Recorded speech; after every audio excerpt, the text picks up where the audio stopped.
Well, the slop season continues, and more people are talking about the Jaylen Brown trade, to where it's like almost all I see when it comes to NBA talk nowadays, and it's quite weird to me, honestly. But let me just sidetrack for 2 seconds just to say, bro, like Kawhi is on my team, bro. Yeah, I just find myself staring at this tweet every day when I wake up. I'm just like, this is real. Like, it, I don't know if it's fully hit me yet. Like, Kawhi Leonard is on my team. And it's like, yo, that's all we've wanted from this guy. He wants to be a Raptor. That's all we've wanted. Like, it's like, why did you leave us in the first place, bro? It's man. I feel so blessed. Man, I forgot to like this tweet, bro. Holy shit, bro. It's man.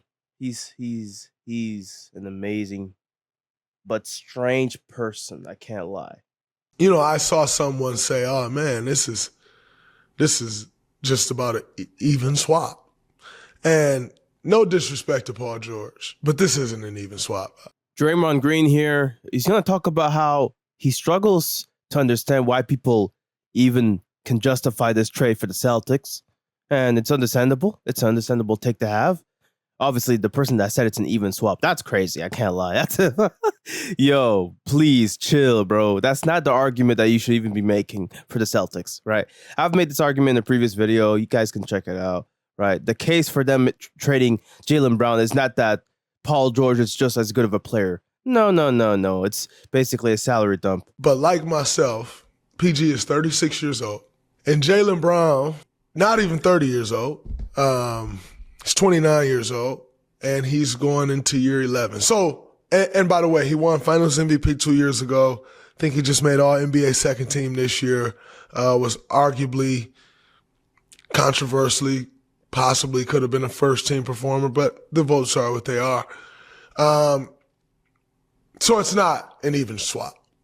Like when you're talking just player for player, it's not. And it's ironic that a dude like Draymond that hates old media, he's new media. He uses the votes that the media cast for Jaylen Brown to be All NBA second team and top 6 in MVP talks as talking points as to why Jaylen Brown is rated as high as he is. When I look at sports media and I see people saying that, either one, you're not smart, or two, you're trying to lessen the value of Jaylen Brown. You're trying to make it out as if Jaylen Brown isn't Jaylen Brown. And I just think that's bullshit. Like, again, no disrespect to PG. PG is a first ballot Hall of Famer, all of that. But to say today that Jaylen Brown and Paul George is an even swap, I struggle with that badly. And that's the thing. You struggle to understand the trade because you're not looking at it from the right angle. You're thinking that the Celtics made a trade that's an even swap. No. That's not what the Celtics did at all. They dumped Jaylen Brown's awful, and I mean awful contract.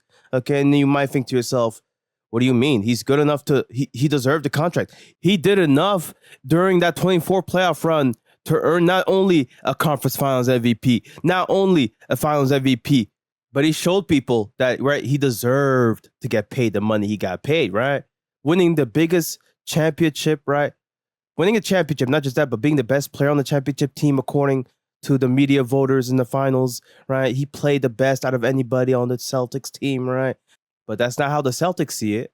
And I think that's something that a lot of people struggle because, right, 2024, Jaylen Brown did play great in the playoffs, and the Celtics team as a whole played great in the playoffs as well.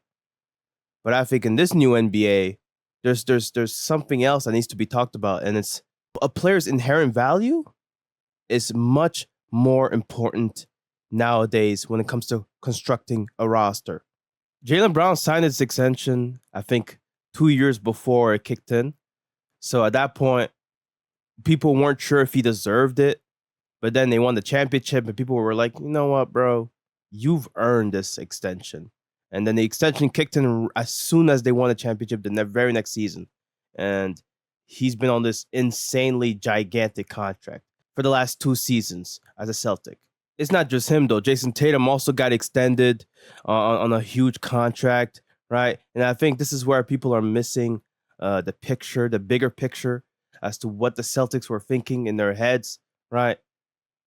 The Celtics are seeing these two contracts align with each other, right? Because the Jays, they haven't been separated. They've been together since 2018, right?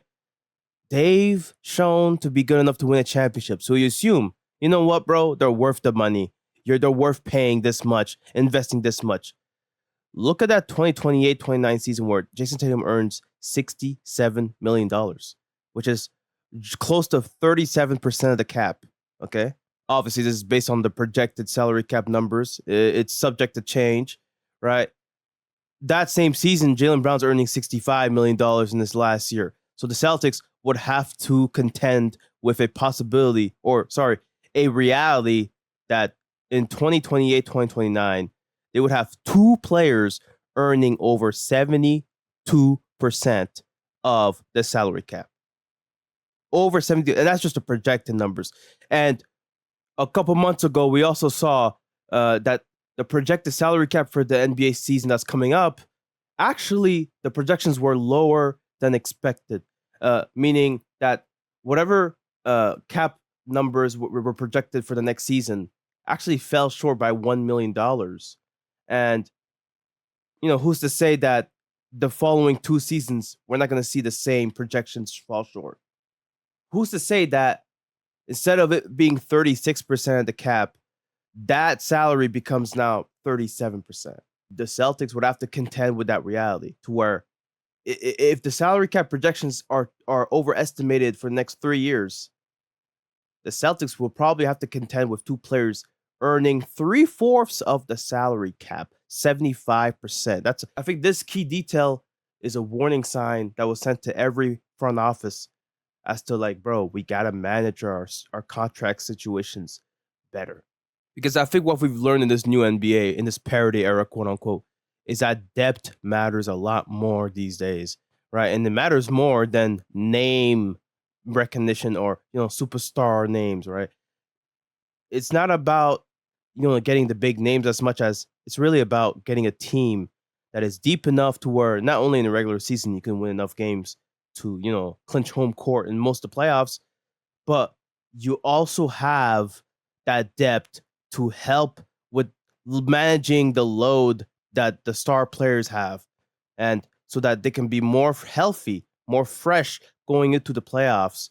And because we're seeing a lot of these playoff series now, especially in recent times, come down to whether or not a team is healthy enough to contend in those postseason series in late May, early June. Speaking of which, what is the Celtics depth at the moment? I can't lie. I'm looking at this roster right now. It's before the trade even goes through, it's pretty shaky. You got two players making close to 70% of the cap, actually over 70% of the cap, right? Before the trade even goes through, and then Derek White makes 18%. So you already have three players making over 85% of the salary cap. So you have to fill in that 12 to 13% of the cap with other players. And it's like it's going to be players on lower contracts. So you have to basically, maximize this team on the margins even more. The margin of error is smaller now when you're a Celtics team that at this point, if you're a Celtics team that's thinking, yo, bro, we need to contend for championship, how are you going to maximize the depth whilst having two huge contracts and then having another player in Derek White that's also eating up a good chunk of that? How are you going to contend in this NBA landscape that, depth matters more in the regular season that is grueling, in the playoff series that is even more so, right? Like, this is not cutting it. And some of these dudes that are on rookie scale contracts or that are on cheaper deals like Peyton Pritchard are going to be up for extension at some point, right? And Jaylen Brown and Jason Tatum still be on the roster demanding over 60, even $70 million in the future. That's just not going to cut it, bro. Let's be honest with ourselves. That's just not going to cut it in a couple years' time. And I think that's what the Celtics were looking at, really. I don't think the Celtics were trying to shade Jaylen Brown as much as they were worrying about their own pockets and the ramifications of the new CBA that I just want to put it out there. Jaylen Brown helped negotiate as a vice president. He was one of the people in the NBPA that was there to, negotiate with the owners and the board of governors. Bro, you're part of the reason that, the Celtics are in the situation now where the owners are now able to undermine the players' empowerment, right? The movement that was, bolstering players so that they can get paid this much money, the jump in contracts valuation that we saw after 2016, the TV deals that we saw, the very fruitful, very, very rich deals that we've seen. Well, the new CBA is basically another leverage that the owners have just gotten, that they're able to undermine players like Jaylen Brown now. It's actually ironic that he was part of the negotiation table. That's actually very ironic. The slop season rages on, and I'm not gonna lie, be on the lookout. There might be a double upload today. I'm not guaranteeing it, but I'm feeling extra spicy today, bro. Have a good one. Peace out.